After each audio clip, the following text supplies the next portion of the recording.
Short-term rental myth number three. Number three, your place will get trashed with parties, right?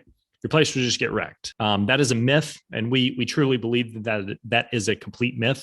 But without further ado, we're just going to jump into it.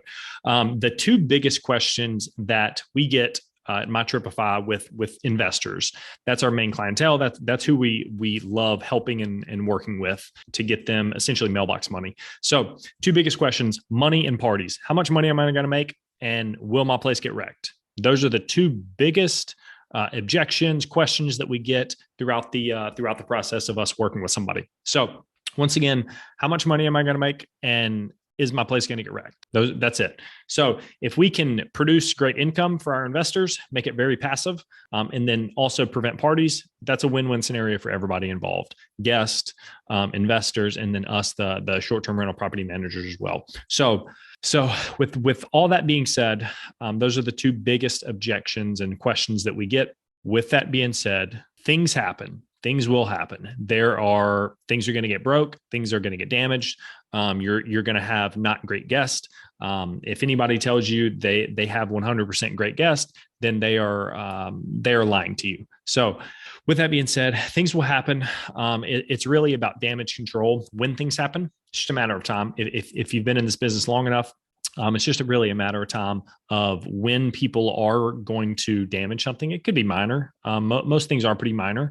Having a security deposit, having a resolution request process in place, that's a really big key. We've been very lucky, knock on wood.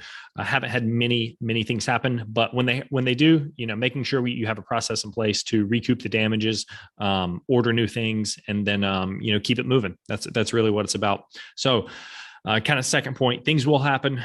There's really not much you can do. You can qualify and verify the guest, but even the best guest on paper, might have people over and they break a coffee table or mess something up in the fridge, whatever it is.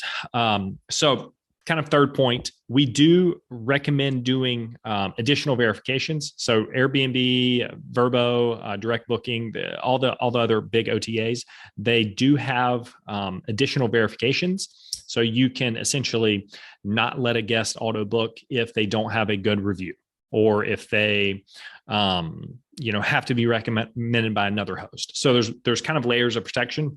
For us, it's like we look at these things, we read the reviews. We do have instant book just because we see a really big SEO boost for that. But there are additional kind of security measures that we can do. But really, the two biggest things for us that we've seen work very well is pricing high. So we price out the weekend warriors, and then the minimum night stays. Those are our two biggest shields to not having your place wrecked. If you allow one night bookings, that just opens you up for a kind of a liability, if you will. So you got to think people that are there for one night could be great guests. Chances are they are, but if they are there for one night, there's the increased chance that they are going to be there to party and throw an event. Celebrate, in and out for one night. So we recommend about 3 to 5 minimum night stays just to shield from those kind of weekend warriors, Friday, Saturday night people. We would rather kind of tailor to the midterm, still short-term, but midterm traveler as well. The pricing is another big thing, and I'm actually going to share my screen on this one. And let me make sure this is the right one. So pricing, let's see. Kind of the main things here. And then we use AirDNA. AirDNA is a great tool. We pay for the AirDNA version. So I put in I don't know where this is at in Charlotte, obviously Trade Street, but essentially you'll get an annual projection. This is gross revenue. This is not net. So it gives you a projection, occupancy rate, daily rate. These are, could be accurate, could be way off. Give you some other things, comps and whatnot that we look at. But long story short is the pricing piece. There's different ways to do this. Pricing is a really big part of our revenue management and pricing strategy with MyTripify. If you're curious about it, shoot me a message below. We can chat more. But long story short, we try to. So this is built off the last 12 months of rental history that AirDNA has. and it's pretty accurate. Most of our properties are beating this on a 12-month run rate. But long story short is we want to price up. We're not interested in getting these short bookings where we have a lot of orphan nights in the calendar where it's like one night, and you have these big gaps in between the reservations. We don't really like that. We would rather book 4, 5, 6 nights in a row, and then have a couple in between, and then 4, 5, 6 more. So multiple reason, less turns, less supplies, less utilities. A lot in essentially increased revenue. So how we really do it is we come in here, find the annual revenue, obviously take off expenses, deductions, things like that. And then get to essentially a net number. And then we try to beat that number on a monthly basis. And then what that will do is over time, you will essentially be pricing yourself out of those like one night people that are there for just a place to crash. So that's kind of at a super high level how we really do it pricing wise.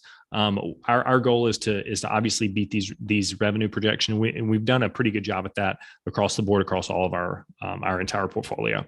So AirDNA, it's a free tool. We pay for it just to kind of give this group kind of insider tips here.